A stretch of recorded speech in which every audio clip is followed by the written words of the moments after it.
ओम शांति।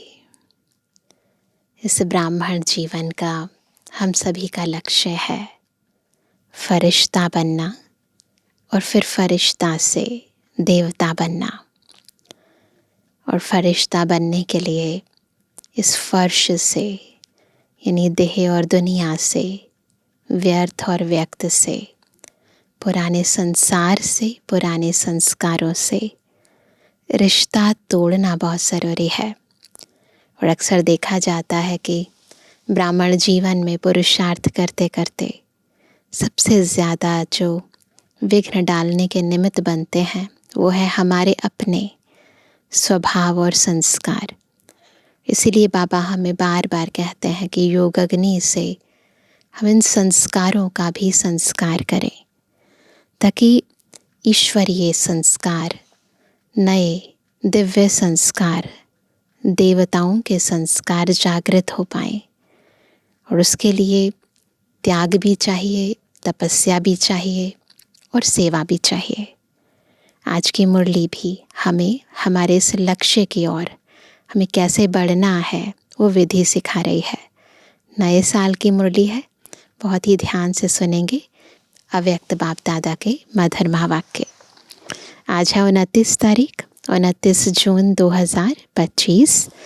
अव्यक्त बाप दादा के रिवाइज कोर्स के 31 दिसंबर सन 2005 के महावाक्य हैं। नए वर्ष में अपने पुराने संस्कारों को योग अग्नि में भस्म कर ब्रह्मा बाप समान त्याग, तपस्या और सेवा में नंबर 1 बनो। आज बाप दादा चारों ओर के, चाहे सम्मुख हैं चाहे दूर बैठे, दिल के समीप हैं, सर्व को 3 मुबारक दे रहे हैं।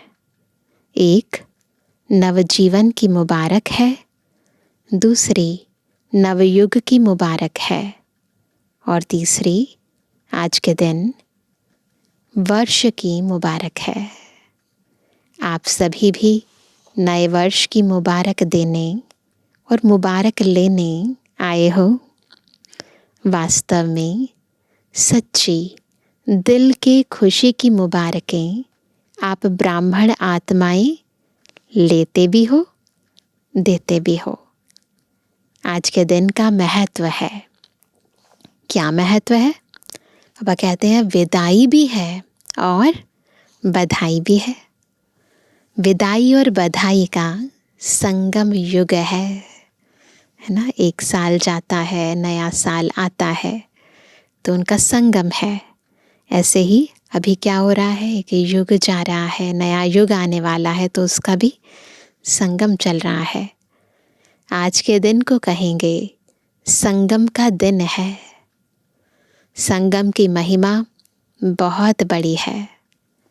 आप सभी जानते हो कि संगम युग की महिमा के कारण आजकल पुराने और नए वर्ष के संगम को कितना धूमधाम से मनाते हैं।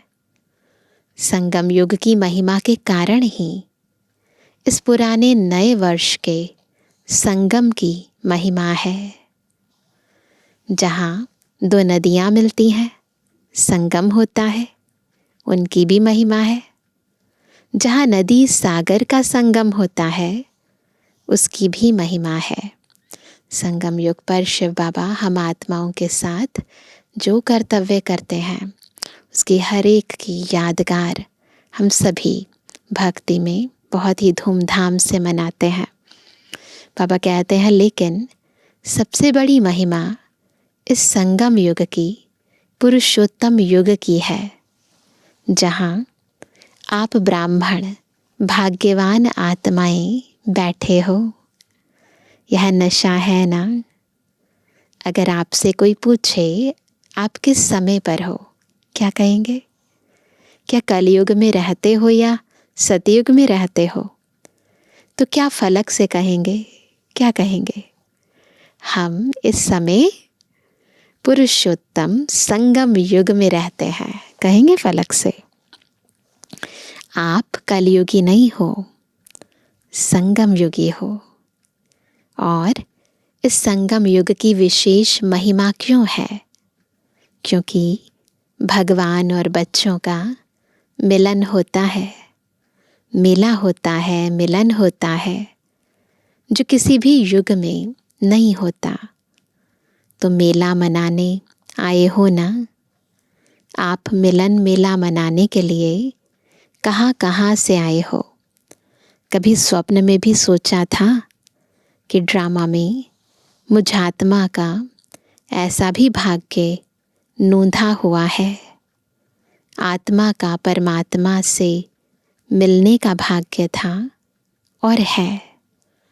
बाप भी हर एक बच्चे के भाग्य को देख हर्षित होते हैं। वहाँ भाग्यवान बच्चे, वहाँ अपने भाग्य को देख दिल में अपने प्रति वहाँ, मैं वहाँ ना आता है ऐसे, वहाँ मैं वहाँ, वहाँ मेरा भाग्य, वहाँ वहाँ मेरा बाबा, वहाँ वहाँ मेरा ब्राह्मण परिवार, वहाँ। यह वहाँ वहाँ के गीत ऑटोमेटिक दिल में गाते रहते हो ना? आता है दिल में? तो आज इस संगम के समय अपने अंदर सोच लिया है कि किस किस बातों को विदाई देनी है। सबने प्लानिंग करी है ना? आज सब विदाई देंगे ना? सभी ने सोचा है सदाकाल के लिए विदाई देनी है, क्योंकि सदाकाल के लिए विदाई देने से सदाकाल की बधाइयाँ मना सकेंगे। ऐसी बधाई है ना, बाबा कहते ऐसी बधाई दो जो आपके चेहरे को देख जो भी आत्मा सामने आए वह भी बधाइयाँ प्राप्त कर खुश हो जाए। ऐसी बधाइयाँ जो दिल से बधाई देते व लेते हैं वह सदा ही कैसे दिखाई देते हैं? कैसे पता चले? जो आप सदा ही बधाई दे रहे हो और बधाई ले रहे हो, कैसे दिखाई देते हैं? संगम योगी फरिश्ता। सभी का यही पुरुषार्थ है ना? क्या है? ब्राह्मण सो फरिश्ता और फरिश्ता सो देवता। क्योंकि बाप को सब प्रकार के संकल्प व जो भी कुछ प्रवृत्ति का कर्म का बोझ है वह दे दिया है ना? बोझ दिया है या थोड़ा सा रह गया है? दिया है बाबा को सारा बोझ, क्योंकि थोड़ा भी बोझ फरिश्ता बनने नहीं देगा। फरिश्ते को तो उड़ना है, अब बोझ लेके बैठेंगे तो उड़ कैसे सकेंगे, है ना? और जब बाप बच्चों का बोझ लेने के लिए आए हैं तो बोझ देना मुश्किल है क्या? मुश्किल है या सहज है? खुद बाबा आए हैं हमारा बोझ लेने के लिए, फिर तो दे देना चाहिए ना। जो समझते हैं बोझ दे दिया है वह हाथ उठाओ। लाइट है सभी, हल्के। दे दिया है, देखना सोच के हाथ उठाना। बोझ दे दिया है, अच्छा दे दिया है तो बहुत मुबारक हो। और जिन्होंने नहीं दिया है वह किस लिए रखा है? किसके लिए रखा है बोझ? बोझ से प्रीत है क्या? बोझ अच्छा लगता है? पूछ रहे हैं बाबा। देखो बाप दादा हर बच्चे को क्या कहते हैं? ओ मेरे बेफिक्र बादशाह बच्चे, कहते हैं ना। तो बोझ का फिक्र होता है ना, तो बोझ लेने के लिए बाप आए हैं। क्योंकि 63 जन्म से बाप देख रहे हैं बोझ उठाते उठाते सभी बच्चे बहुत भारी हो गए हैं। इसलिए जब बाप बच्चों को प्यार से कह रहे हैं बोझ दे दो, फिर भी क्यों रख लिया है? क्या बोझ अच्छा लगता है? सबसे सूक्ष्म बोझ है। बहुत सारे बोझ रखे हैं ना, लेकिन सारे बोझों में से सबसे सूक्ष्म बोझ है पुराने संस्कार का। बाप दादा ने हर बच्चे के इस वर्ष का, क्योंकि वर्ष पूरा हो रहा है ना, तो इस वर्ष का चार्ट देखा। आप सब ने भी अपना अपना वर्ष का चार्ट चेक किया होगा। तो बाप दादा ने देखा कि कई बच्चों को इस पुराने संसार की आकर्षण कम हुई है, पुराने संबंध की भी आकर्षण कम हुई है, लेकिन पुराने संस्कार, उसका बोझ मेजॉरिटी में रहा हुआ है, किसी न किसी रूप में। चाहे मन सा अशुद्ध संकल्प नहीं, लेकिन व्यर्थ संकल्प का संस्कार अभी भी परसेंट में दिखाई देता है, वाचा में भी दिखाई देता है, संबंध संपर्क में भी कोई ना कोई संस्कार अभी भी दिखाई देता है। तो इसके लिए बहुत महीन सूक्ष्म चेकिंग की ज़रूरत है।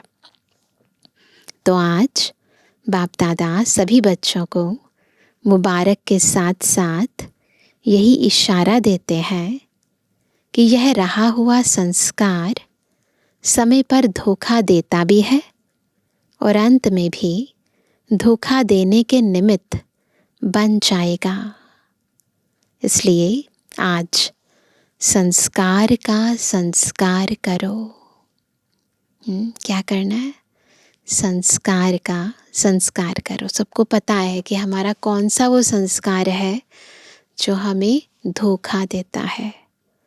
तो आज क्या करेंगे? उसका संस्कार। हर एक अपने संस्कार को जानता भी है, छोड़ने चाहता भी है, तंग भी है। देखो बाबा जानते हैं, है ना, लेकिन सदा के लिए परिवर्तन करने में तीव्र पुरुषार्थी नहीं है। पुरुषार्थ करते हैं लेकिन तीव्र पुरुषार्थी नहीं है। कारण, तीव्र पुरुषार्थ क्यों नहीं होता? जानते हैं क्यों नहीं होता? कारण यही है, जिसे रावण को मारा भी, लेकिन सिर्फ मारा नहीं, जलाया भी। ऐसे मारने के लिए पुरुषार्थ करते हैं, थोड़ा बेहोश भी होता है संस्कार, लेकिन जलाया नहीं तो बेहोशी से बीच बीच में उठ जाता है ना। इसके लिए पुराने संस्कार का संस्कार करने के लिए इस नए वर्ष में योग अग्नि से जलाने का दृढ़ संकल्प का अटेंशन रखो। क्या करेंगे? योग अग्नि से पुराने संस्कार का संस्कार करेंगे, जला देंगे। पूछते हैं ना, इस नए वर्ष में क्या करना है? सेवा की तो बात अलग है, लेकिन पहले स्वयं की बात है। योग लगाते हो, बाप दादा बच्चों को योग में अभ्यास करते हुए देखते हैं। अमृत वेले भी बहुत पुरुषार्थ करते हैं, लेकिन योग तपस्या तप के रूप में नहीं करते हैं। प्यार से याद ज़रूर करते हैं, रूह रिहान भी बहुत करते हैं, शक्ति भी लेने का अभ्यास करते हैं, लेकिन याद को इतना पावरफुल नहीं बनाया है जो संकल्प करो विदाई तो विदाई हो जाए। योग को योग अग्नि के रूप में कार्य में नहीं लगाते, इसलिए योग को पावरफुल बनाओ, योग अग्नि बन जाए। एकाग्रता की शक्ति विशेष संस्कार भस्म करने में आवश्यक है। इसके लिए क्या चाहिए? एकाग्रता की शक्ति। जिस स्वरूप में एकाग्र होने चाहो, जितना समय एकाग्र होने चाहो, ऐसी एकाग्रता संकल्प किया और भस्म, ऐसी एकाग्रता चाहिए। इसको कहा जाता है योग अग्नि। नाम निशान समाप्त। मारने में फिर भी लाश तो रहता है ना, किसी को मार दो तो डेड बॉडी तो रहती है ना। भस्म होने के बाद नाम निशान खत्म। तो इस वर्ष योग को पावरफुल स्टेज में लाओ। जिस स्वरूप में रहने चाहो, मास्टर सर्वशक्तिवान ऑर्डर करो। समाप्त करने की शक्ति आपके ऑर्डर से नहीं माने, यह हो नहीं सकता, है ना। अगर स्वयं को मास्टर सर्वशक्तिमान बनाकर ऑर्डर करेंगे ना, इस स्वरूप में स्थिति में स्थित होकर ऑर्डर करेंगे, तो आपका कहना ना माने तो ऐसा हो नहीं सकता। मालिक हो, मास्टर कहलाते हो ना, तो मास्टर ऑर्डर करे और शक्ति हाजिर नहीं हो तो क्या वह मास्टर है ना।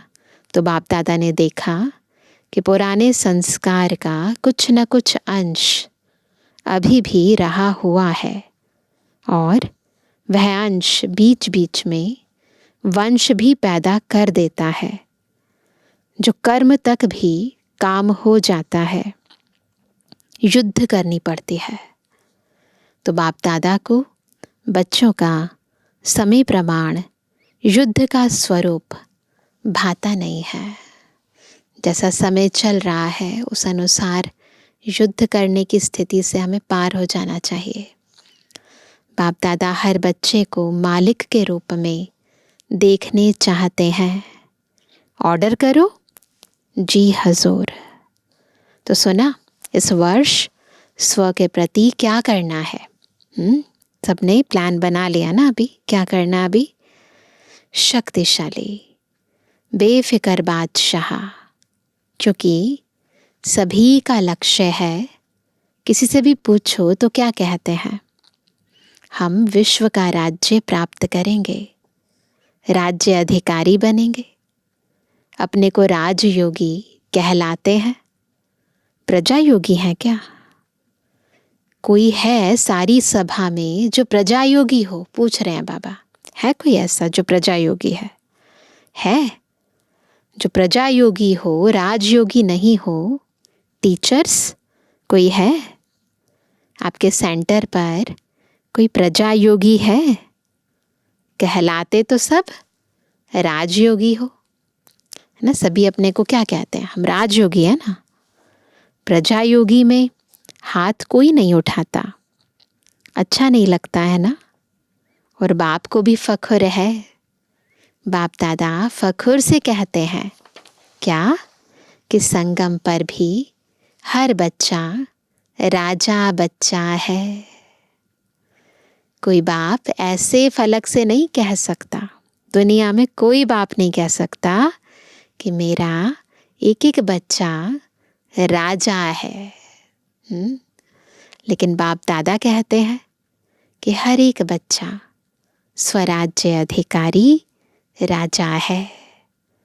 प्रजा योगी में तो हाथ नहीं उठाया ना, तो राजा हो ना। लेकिन ऐसा ढीला ढाला राजा नहीं बनना जो ऑर्डर करो और आवे नहीं, ऐसा राजा नहीं बनना। कमज़ोर राजा नहीं बनना। पीछे वाले कौन हो जो समझते हैं राजयोगी हैं, वह हाथ उठाओ। ऊपर भी बैठे हैं, गैलरी में बैठे हुए हाथ हिला रहे हैं। आज हॉल में 18,000 भाई बहनें बैठे हैं। नए साल पर तो वैसे ही बहुत भीड़ होती है। तो बाप दादा देख रहे हैं, हाथ उठाओ ऊपर वाले। तो अभी यह लास्ट टर्न में शुरू हो जाएगा। तो 3 मास बाप दादा देते हैं। ठीक है, देवे होमवर्क देंगे, क्योंकि यह बीच बीच का होमवर्क भी लास्ट पेपर में जमा होगा। तो 3 मास में हर एक अपना चार्ट चेक करना कि मैं मास्टर सर्वशक्तिवान होकर किसी भी कर्मेंद्रिय को, किसी भी शक्ति को चेक करेंगे, मैं मास्टर सर्वशक्तिवान होकर किसी भी कर्मेंद्रिय को, किसी भी शक्ति को जब ऑर्डर करें, जो ऑर्डर करें वह प्रैक्टिकल में ऑर्डर माना या नहीं माना, ये चेक करना। कर सकते हो? पहली लाइन वाले कर सकते हो? हाथ उठाओ। अच्छा, 3 मास कोई भी पुराना संस्कार वार नहीं करे, अलबेले नहीं बनना, रॉयल अलबेलापन नहीं लाना। क्या अलबेलापन लेकर आते हैं? रॉयल अलबेलापन। क्या कहते हैं? हो जाएगा, कर लेंगे, ऐसे करते हैं ना, हो जाएगा, कर लेंगे, गे बहुत करते हैं। बाप दादा से बहुत मीठी मीठी बातें करते हैं, कहते हैं बाबा आप फिक्र नहीं करो, हो जाऊंगा। ऐसे बाप दादा क्या करेगा? सुनकर मुस्कुरा देता है। लेकिन बाप दादा इन 3 मास में अगर ऐसी बात की तो मानेगा नहीं, है ना। बाबा कहते हैं 3 मास का होमवर्क देते, तो अभी भी हम भी कर सकते हैं ना, अगले 3 मास के लिए अपने लिए होमवर्क डिसाइड करें कि ऐसे योग अग्नि में हम पुराने संस्कारों का संस्कार करें, है ना, जो बेफिक्र बादशाह बन जाए, कोई भी पुराना संस्कार अटैक नहीं करे। तो वह कहते हैं लेकिन बाप दादा इन 3 मास में अगर ऐसी बात की तो मानेगा नहीं। मंजूर है तो हाथ उठाओ, दिल से हाथ उठाना, सभा के कारण हाथ नहीं उठाना। एक दूसरे को इधर उधर देखते हैं ना, सबने हाथ उठाया तो हम भी उठा लें। करना ही है, चाहे कुछ भी सहन करना पड़े, है ना। इन सब चीज़ों के लिए सहन तो करना पड़ता है, तो चाहे कुछ भी सहन करना पड़े, कुछ छोड़ना पड़े, कोई हर्जा नहीं, करना ही है। पक्का पक्का पक्का। टीचर्स करना है। अच्छा, यह ताज वाले बच्चे क्या करेंगे? तो उस समय चिल्ड्रंस रिट्रीट चल रही होगी, तो बाबा बच्चों को देखकर पूछते हैं, छोटे बच्चे ताज पहनकर सामने बैठे हैं, ताज तो अच्छा पहन लिया है, करना पड़ेगा, होमवर्क भी तो करना पड़ेगा ना। अच्छा, देखना बच्चे हाथ उठा रहे हैं, अगर नहीं करेंगे तो क्या करें वह भी बता दो, है ना। वो भी तो पता होना चाहिए ना कि अगर हम होमवर्क नहीं करेंगे तो फिर क्या करें बाबा। फिर बाप दादा की सीज़न में एक बार आने नहीं देंगे। सज़ा है ना ये भी, क्योंकि बाप दादा देख रहे हैं कि समय आपका इंतज़ार कर रहा है। आप समय का इंतज़ार करने वाले नहीं हो, आप इंतज़ाम करने वाले हो। समय आपका इंतज़ार कर रहा है, प्रकृति भी, तमो प्रधान प्रकृति आपका आह्वान कर रही है।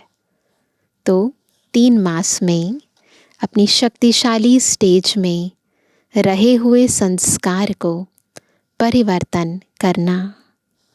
अगर 3 मास अटेंशन रखा ना, तो उसका आगे भी अभ्यास हो जाएगा। एक बारी परिवर्तन की विधि आ गई ना, तो बहुत काम में आएगा। समय का आप इंतज़ार नहीं करो, कब विनाश होगा, कब विनाश होगा। सब रूह रिहान में पूछते हैं, बाहर से नहीं बोलते लेकिन अंदर बात करते हैं, पता नहीं कब विनाश होगा, 2 साल में होगा, 10 साल में होगा, कितना साल में होगा। आप क्यों समय का इंतज़ार करो? समय आपका इंतज़ार कर रहा है। बाप से पूछते हैं, तारीख बता दो, थोड़ा सा वर्ष बता दो, 10 वर्ष लगेंगे, 20 वर्ष लगेंगे, कितना वर्ष लगेंगे। बाप दादा बच्चों से प्रश्न पूछते हैं कि आप सब बाप समान बन गए हो। पर्दा खोले कि पर्दा खोलेंगे तो कोई कंघी कर रहा है, कोई फेस को क्रीम लगा रहा है।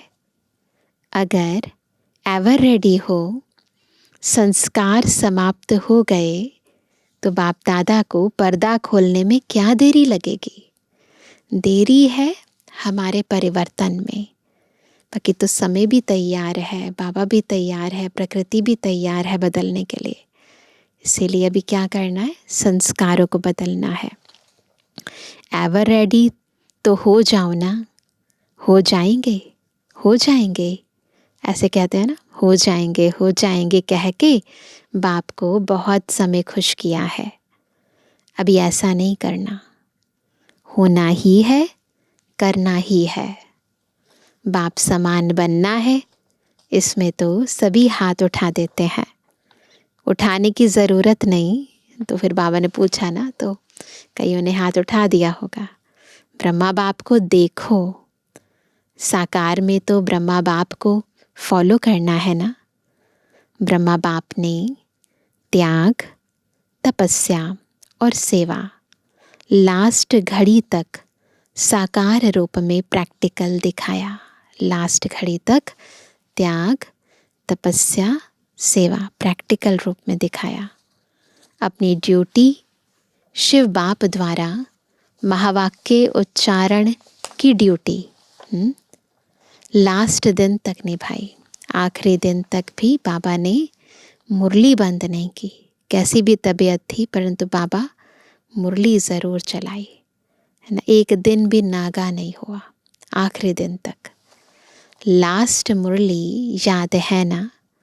3 शब्द का वरदान याद है? सभी को याद है ना? निराकारी, निर्विकारी और निरहंकारी बनो। निराकारी, निर्विकारी, निरहंकारी बनो। जिसको याद है वह हाथ उठाओ। सभी को याद है ना? अच्छा, सभी को याद है, मुबारक हो। त्याग भी लास्ट दिन तक किया, है ना। अपना पुराना कमरा नहीं छोड़ा। ऐसे नहीं कि चेंज कर लिया हो। चाहे छत टपकती रहे, परंतु बाबा ने कमरा नहीं बदला। बच्चों ने कितना प्यार से ब्रह्मा बाप को कहा, लेकिन बच्चों के लिए बनाया, स्वयं नहीं यूज़ किया। और सदा 2:30-3 बजे उठकर स्वयं प्रति तपस्या की, संस्कार भस्म किए, तब कर्मातीत अव्यक्त बने, फरिश्ता बने। जो सोचा वह करके दिखाया। कहना, सोचना और करना तीनों समान। Follow father. लास्ट तक अपने कर्तव्य में पूर्ण रहे। पत्र भी लिखे, कितने पत्र लिखे, सेवा भी नहीं छोड़ी। Follow father. तो क्या करना है? ब्रह्मा बाबा जैसा करना है ना। त्याग, तपस्या, सेवा।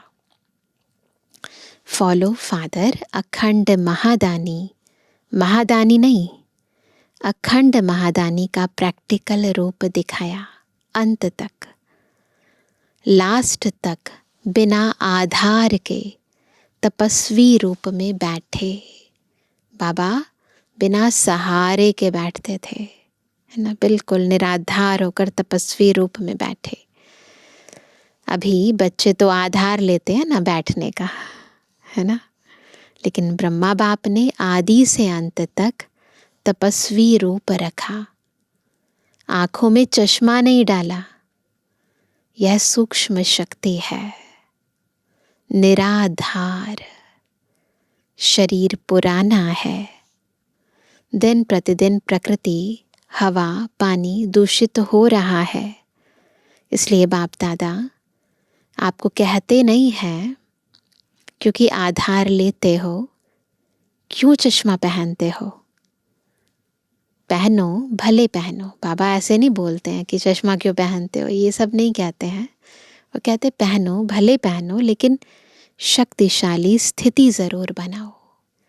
ऐसे नहीं कहते कि सोफ़ा यूज़ नहीं करो, आधार नहीं लो, ऐसा नहीं कहते। साधना छोड़ने, साधनों को छोड़ने के लिए नहीं कहते हैं, साधना को बढ़ाने के लिए कहते हैं, है ना। तो बाबा चाहते हैं कि भले चश्मा पहने, भले सहारा लें, परंतु अंदर की जो स्थिति है वो शक्तिशाली ज़रूर बनाओ। सारे विश्व का कार्य समाप्त किया है। बाप दादा आपसे प्रश्न पूछता है कि काम पूरा हो गया है संगम युग का। आप सभी संतुष्ट हो कि विश्व कल्याण का कार्य पूरा हो गया है। सबको संदेश दे दिया है। जो समझते हैं कि विश्व कल्याण का कार्य समाप्त हो गया है, वह हाथ उठाओ। है कोई? एक भी नहीं। तो कैसे कहते हो विनाश होगा? काम तो पूरा किया नहीं। अच्छा, चारों ओर के सदा उमंग उत्साह में आगे बढ़ने वाले, सदा हिम्मत से बाप दादा की पदम गुणा मदद के पात्र बच्चों को सदा विजयी रत्न है। हर कल्प में विजयी बने थे, अब भी हैं, और हर कल्प में विजयी हैं ही हैं। ऐसे विजयी बच्चों को सदा एक बाप दूसरा न कोई, न संसार की आकर्षण न संस्कार की आकर्षण, दोनों आकर्षण से मुक्त रहने वाले सदा बाप समान बच्चों को बाप दादा का याद प्यार और नमस्ते। हम रूहानी बच्चों की रूहानी बाप दादा को गुड मॉर्निंग, नमस्ते नमस्ते नमस्ते। वरदान है सदा काल के अटेंशन द्वारा विजय माला में पिरोने वाले बहुत समय के विजयी भव। हमें क्या बनना है? बहुत समय का विजयी। और उसके लिए अटेंशन भी सदा काल का रखना पड़ेगा, तब विजय माला में पिरोए जाएंगे। बहुत समय के विजयी विजय माला के मणके बनते हैं। विजयी बनने के लिए सदा बाप को सामने रखो।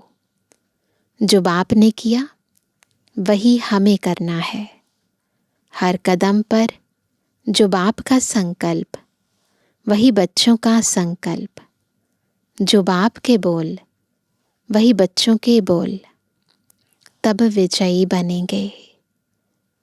यह अटेंशन सदा काल का चाहिए, तब सदा काल का राज्य भाग्य प्राप्त होगा। क्योंकि जैसा पुरुषार्थ वैसी प्रारब्ध है।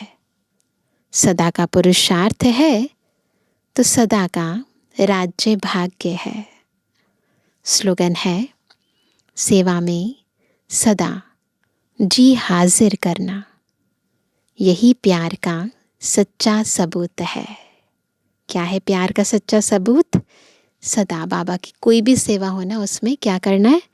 जी हाजिर ना। आज का व्यक्ति इशारा, आत्मिक स्थिति में रहने का अभ्यास करो, अंतर्मुखी बनो। जैसे कोई भी व्यक्ति दर्पण के सामने खड़ा होते ही स्वयं का साक्षात्कार कर लेता है, वैसे आपकी आत्मिक स्थिति शक्ति रूपी दर्पण के आगे कोई भी आत्मा आवे तो वह एक सेकंड में स्वस्वरूप का दर्शन व साक्षात्कार कर ले। ऐसा बनना है। आपके हर कर्म में, हर चलन में रूहानियत की अट्रैक्शन हो। जो स्वच्छ आत्मिक बल वाली आत्माएं हैं, वह सबको अपनी ओर आकर्षित ज़रूर करती हैं। तो आकर्षण का आधार क्या है? आत्मिक स्वरूप है ना, रूहानी स्वरूप। तो रूह समझकर अगर हर कर्म करेंगे तो सर्व की आकर्षण के पात्र बनेंगे। अच्छा, ओम शांति।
जो